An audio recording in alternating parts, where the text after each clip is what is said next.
The Magnificence is the most significant update for the Galaxy S24 Ultra has already been officially revealed, and it's the Snapdragon Agent 3.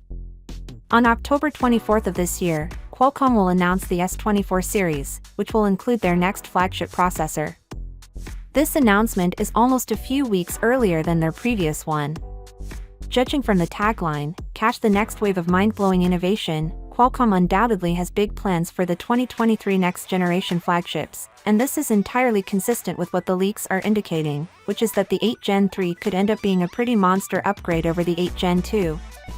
Not only that, but we also have our second piece of official news for the week, which really concerns the unveiling of the foldables. Although no specific date was given, it is anticipated to happen on July 25th or July 26th. According to the president of Samsung, it will take place in South Korea for the first time in years.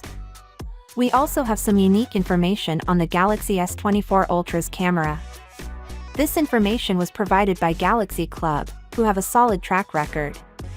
According to their sources, Samsung may switch out the 3x optical zoom lens with a new 5x optical zoom sensor.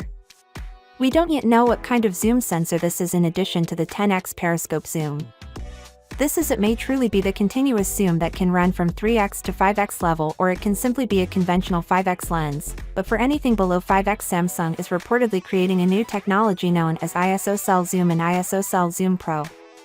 Although nothing is official yet and many things may still change, one thing that is consistent across these leaks is that the 3x lens is being replaced with something better. It will essentially use the primary 200-megapixel camera sensor for those lesser zoom factors without sacrificing any quality.